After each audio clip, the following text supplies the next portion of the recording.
Nessa oportunidade, o CRC-SP Conversa traz um debate sobre as alterações nas regras para a contribuição previdenciária patronal e os impactos no EFD Contribuições.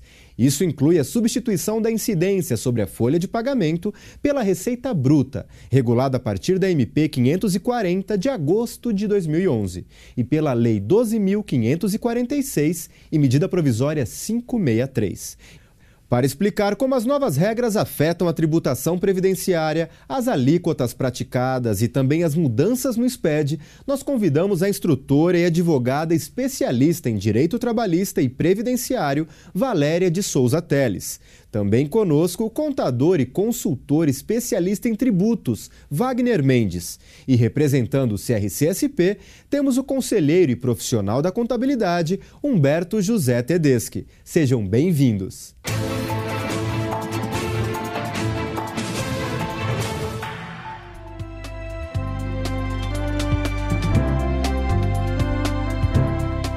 Nós vamos falar sobre as alterações nas contribuições previdenciárias e os impactos no FD Contribuições. Wagner, o que você pode nos dizer dessas novidades no EFD? A Instrução Normativa 1052 de 2010, ela instituiu a escrituração fiscal e digital para os contribuintes do PIS e da COFINS, né? Tanto no regime cumulativo como no não cumulativo. Recentemente, a Instrução Normativa 1252, ela revogou esse texto e incluiu uma nova contribuição, que é a contribuição previdenciária para aqueles segmentos que pagam sobre faturamento, né? E que agora passou a denominar EFD Contribuições, né? Essa escrituração, ela contribui para modernizar o acompanhamento fiscal e também ela uniformiza o processo de escrituração. Esse é o grande objetivo que tem a escrituração. Então agora a EFD Contribuições, além do PIS e COFINS, nós temos um bloco para a previdência que incide sobre o faturamento de alguns segmentos, de alguns produtos, vai depender do que a pessoa fabrica ou do que ela atua, né? E tudo isso começou com a medida provisória 540, depois a Lei 12.546 e, mais recentemente, a medida provisória 563, né, Valéria? Isso mesmo. Inicialmente, ela surgiu, na realidade, com a medida provisória 540, que foi convertida em lei, né, pela Lei 12.546, que é a que está em vigor atualmente. Na realidade, entrou em vigor em 1º de 2012. Entretanto, já vai sofrer alterações, né? Surgiu há pouco, em 4/4 de 2012, né, pelo Diário Oficial da União, foi publicada a medida provisória 563, que entrará em vigor em 1/8 de 2012.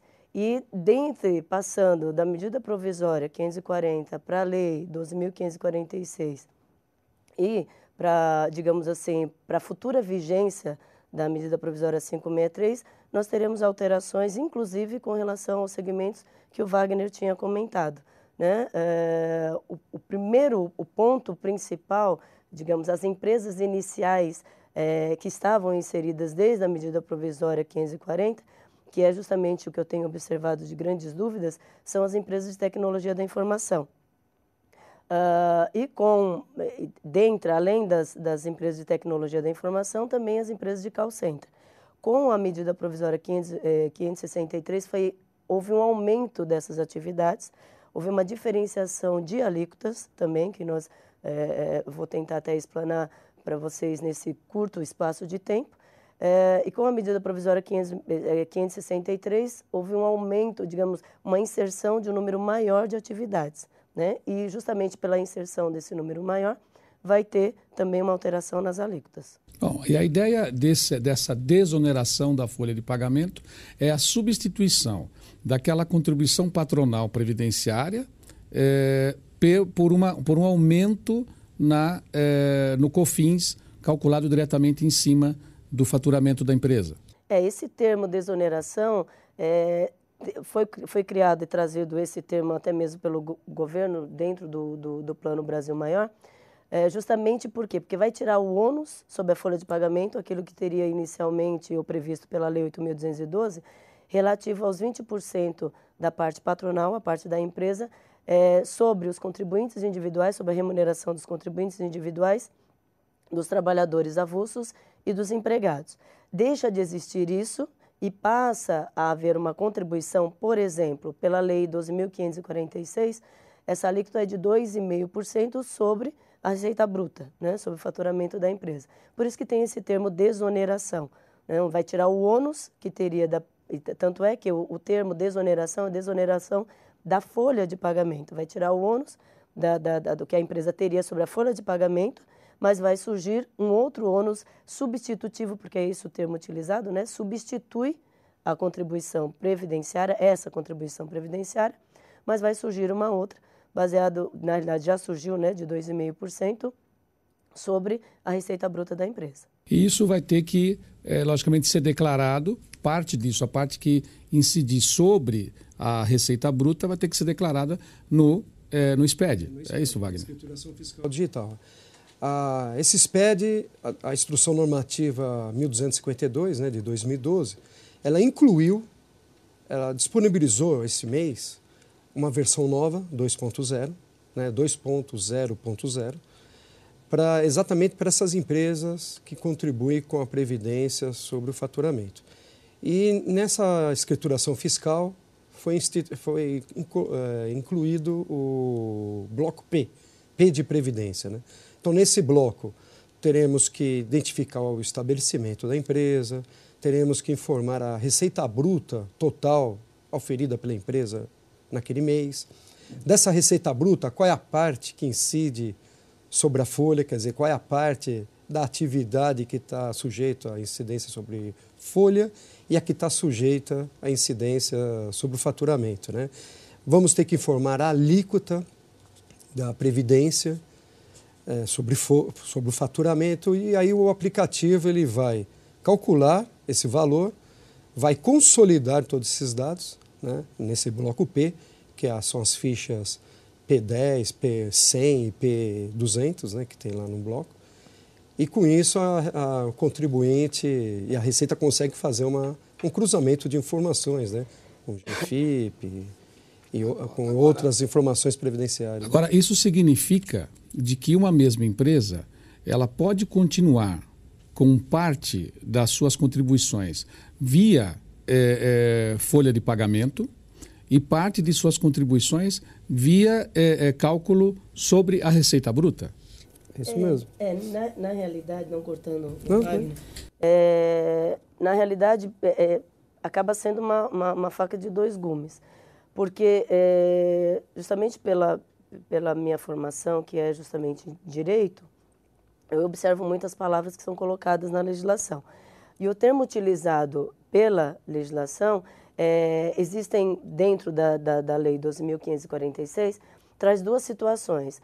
Situações em que empresa, por exemplo, na área de TI, eu estou falando sobre a área de TI, mas não abrange só a TI. TI, call center e outras atividades que vão entrar a partir de 1º de agosto, como, por exemplo, o setor hoteleiro. Quando elas exercem uma atividade só de TI, ou só do setor hoteleiro, vai ter uma alíquota específica sobre a receita bruta, em substituição à Previdência Social. Entretanto, quando ela abranger 2 ou mais atividades, e dentre essas atividades estiverem inseridas essas atividades que estão dentro do Plano Brasil Maior, que seriam chamadas de desoneração, vai ter, por exemplo, atualmente 2,5% sobre a receita bruta em substituição à parte previdenciária, e terá um outro cálculo baseado na receita dessas outras atividades. Então, o governo, quando trouxe essa novidade, ele trouxe essa novidade não abrangendo e não pensando somente nas empresas que sejam exclusivamente dentro dessa área. Se elas tiverem das suas atividades exclusivamente dentro dessa área, também terá um diferencial comparado com as empresas que, além de estar dentro dessas atividades, terem outras atividades também. Entretanto, como o próprio o termo utilizado pela legislação é de que não traz uma segunda hipótese como um ato volitivo, um ato de vontade. Eu posso utilizar ou não. Da forma que foi colocado, é de que as empresas deverão substituir, né? Será substituído, esse é o termo. Então é impositivo. As empresas não têm a opção de escolher entre o faturamento, entre o recolhimento sobre a receita bruta ou entre o recolhimento da previdência sobre a folha de pagamento. É impositivo. Se elas se enquadrarem naquelas atividades, pelo menos a meu ver, estou entendendo que será obrigatório essa substituição, né? Passar de uma forma tributária para outra. Então, no caso daquelas empresas que não possuem folha de pagamento, que não possuem atualmente a contribuição sobre a folha de pagamento, elas não precisam migrar, elas não precisam fazer absolutamente nada, elas continuam sem nenhum custo a nível da contribuição previdenciária e mantêm a sua carga tributária em cima da receita. Sim, a meu ver, sim, justamente porque, pela legislação, o termo utilizado essa contribuição previdenciária veio essa contribuição sobre a receita bruta veio em substituição à contribuição previdenciária patronal. Se é em substituição, eu tenho que ter essa parte previdenciária inicial.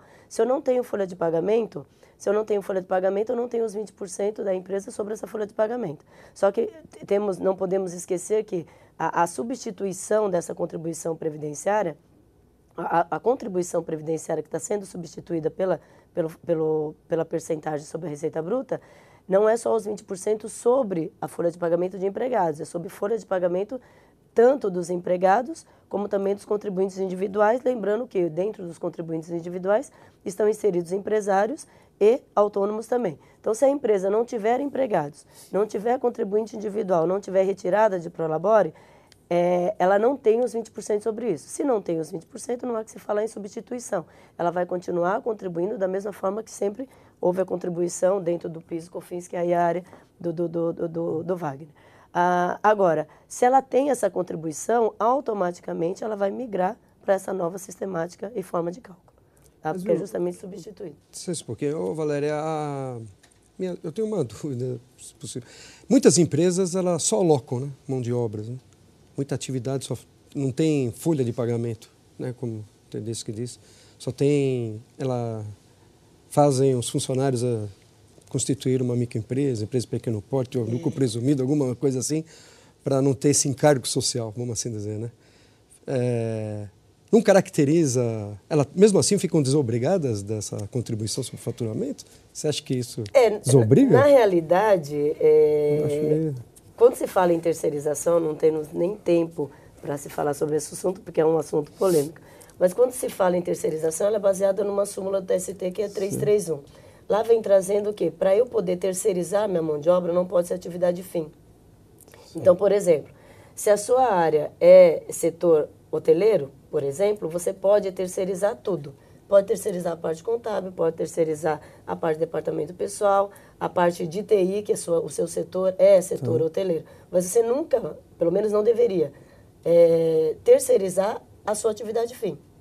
E, infelizmente, é o que acontece no dia a dia. Muitas empresas, por exemplo, principalmente na área de TI, muitas empresas pegam um trabalho com prestação de serviço e ela mesma terceiriza isso, repassa para uma outra pessoa. Isso é a chamada, aspas, no dia a dia, de quarteirização. Eu contrato você para fazer o serviço, só que você repassa para outra pessoa. Isso não é admitido. Acaba passando e havendo existências disso no nosso dia a dia. Por quê? Porque não tem fiscalização suficiente para se pegar. Então, pode até acontecer, nós vamos verificar que vai continuar existindo essas situações. Mas se quando pega por uma fiscalização, a terceirização em si já está irregular. Se passar pela fiscalização, ótimo, né? Não vai ter problema. Agora, se a fiscalização pegar, aquilo que seria terceirização passa a ser uma terceirização irregular. Aí você vai ter que compor a folha de pagamento e aí vai ter o recolhimento sobre a folha de pagamento. Eu entendo que as empresas serão pegas. Uma fiscalização. Essa é a intenção, né? Nós sabemos que muitos profissionais da contabilidade entendem de que ainda não há uma regulamentação plena sobre a Lei 12.546. Muita gente está esperando ainda uma instrução normativa. E, ao mesmo tempo, nós sabemos de que, se a lei já vier com todos os detalhes da operação, não necessariamente você precisa ter instrução normativa para que a lei entre em vigor. Como é que funciona isso, Valéria? Na realidade, se vocês verificarem a Lei 12.546, ela já dá subsídios para isso. Não precisaria de uma instrução normativa. Precisa, por exemplo, de uma informação complementar com relação à GFIP, com relação a como vai ser recolhido, que, no caso, a própria Receita Federal já trouxe isso através de atos declaratórios. Então, já está sendo aplicado, já tem a possibilidade de vir a ser aplicado isso, porque a própria legislação já traz subsídio. A própria legislação já traz a partir de quando que entra em vigor, quais as atividades que estão enquadradas nessas hipóteses, as hipóteses de, por exemplo, se eu tiver, além da atividade prevista para desoneração, tiver alguma outra atividade, essas situações já vêm sendo trazidas. Uma coisa que teria que se esperar, por exemplo, é com relação a qual a parte prática disso. Então, por exemplo, existe um ato declaratório da Receita Federal, que inclusive é de número 93, de 2012, que será informado na GFIP como vai ser informado na GFIP. E ela traz justamente o termo, até que seja adaptado a CFIP a essas alterações. Então, mesmo vai precisar de uma nova versão da CFIP, sem dúvida alguma. Só que enquanto isso não acontecer, já existe uma orientação da própria Receita Federal de como que isso vai ser aplicado. Agora, levando em consideração a aplicabilidade da própria substituição, vamos chamar de substituição tributária, sobre a folha de pagamento, para a aplicabilidade sobre a receita bruta, já tem subsídio suficiente para que venha a ser aplicado já a partir de hoje. Então, toda essa regulamentação já disciplinada na Lei 12.546 já encontra no SPED, no FD, todo o amparo, já existem os campos novos, já existe a orientação de como entregar ao fisco essas informações? Já existe sim, que é o bloco P, né? No bloco P, no registro P100, nós vamos identificar o estabelecimento, vamos informar essas receitas brutas auferidas pela empresa, tanto a receita bruta total como aquela parte da receita que incidiu sobre essas atividades que estão elencadas na Lei 12.546, né? E também naquelas receitas das atividades que não estão elencadas nessa lei, né? Exatamente para fazer o cálculo proporcional. Isso tudo já existe e já está disponível. Lembrando que existem algumas empresas que já devem gerar essa escrituração fiscal a partir de março de 2012, para entregar, com prazo de entrega em maio agora, e outras em abril que vão entregar em junho, o início dessa escrituração, né? Quem vai começar a gerar essa escrituração em março de 2012 para entregar agora no 10º dia útil de maio, né? Aliás, já até passou o prazo, né? Já deveria ter entregue, seriam as empresas que prestam exclusivamente serviço de tecnologia de informação e comunicação, e as indústrias têxteis, de couro, chapéus, entre outros, né? Agora, aquela empresa que, além de prestar serviço de tecnologia de informação e de informação e comunicação, praticar alguma outra atividade, essas começam a gerar a escrituração fiscal digital para fatos geradores ocorridos a partir de 1º de abril de 2012, que deverá a primeira entrega ser efetuada no 10º dia útil de junho, né? E daí por diante. Lembrando também um detalhe importante. Vamos considerar, lógico, essas empresas elas são tributadas pelo lucro real ou pelo lucro presumido, né? Se elas forem tributadas pelo lucro presumido, para fins previdenciários, já começa a entregar EFD em março ou em abril, mas só vai apresentar o bloco P, só vai preencher o bloco P. E para fins de PIS e COFINS, elas começam a preencher a EFD completa a partir de julho de 2012. E é onde os profissionais da contabilidade estão sentindo falta na instrução normativa. Porque na instrução normativa vem toda a questão o que acontece se você não entregar. Existe multa, não existe multa? Você pode retificar a declaração que já foi entregue, não foi? Então, existe uma preocupação muito grande em cima da instrução normativa, que normalmente é um amparo para todos os profissionais da contabilidade. Como é que funciona isso a nível da 12.546? Existe alguma previsão legal em relação à não entrega, em relação à multa, em relação à retificação? Tem previsão sim. A escrituração fiscal que não for apresentada no prazo, ou seja, até o 10º dia útil do segundo mês, ao mês que se refere essa previdência, oferida, né, a receita bruta, fica sujeito a uma multa de R$5.000 por mês calendário ou fração. Né? Ele tem essa penalidade. Então, mais uma vez, a pessoa jurídica é tributada pelo presumido. Né? Perante a legislação do PIS e COFINS, ela só deve gerar essa escrituração a partir de julho. Mas perante a Previdência, somente a Previdência, ela já tem que gerar a partir de abril e de março, vai depender da atividade. A de março já entregou. Se a pessoa não entregou, ela já está correndo essa penalidade aí. Tem multa e isso está previsto no manual, no Guia Prático de Escrituração Fiscal e Digital, que foi publicado recentemente no site da Receita, que é a versão 1.0.7. Estabelece já essa penalidade para quem não apresentar no prazo. Aproveitar o gancho do Wagner só para fazer uma colocação final. As empresas têm que observar que, dependendo da atividade, nós temos 3 prazos de vigência dessa desoneração sobre a folha de pagamento, dessa substituição. Então, nós temos tem um prazo inicial, né, que surgiu com a medida provisória 540. Hoje, entrou em vigor em 1/4 de 2012, com base na Lei 12.546, e vai ter um novo prazo de vigência a partir de 1º de agosto de 2012. Então, dependendo da atividade da empresa, ela tem que se ater a esses prazos, porque tem determinadas atividades que já entraram em vigor em 1º de dezembro de 2011. Outras atividades estão inseridas nessas sistemáticas a partir de 1º de abril de 2012. E uma outra, né, que houve uma abrangência pela medida provisória 563, vai entrar em vigor em 1º de agosto. Então, ela tem que se ater a isso e até mesmo a mudança de alíquotas, porque de uma legislação para outra também pode ter alteração no percentual sobre a receita bruta. Então, aproveitando o que o Wagner tinha colocado sobre a vigência, achei importante as empresas se aterem também com a substituição em si. Cada uma pode ter uma vigência, pode ter aplicabilidade em datas distintas. Até porque a escrituração fiscal digital, né, tem 2 contribuições. Né? Ele tem que se ater a isso. Uma é o PIS e COFINS. Qual é a regra do PIS e COFINS? Quando é que ele deve gerar essa escrituração? E a outra é a previdência que incide sobre o faturamento. Uma não tem nada a ver com a outra. Prazos diferentes, gerações diferentes, e tem a penalidade de R$5.000 se não apresentar no prazo.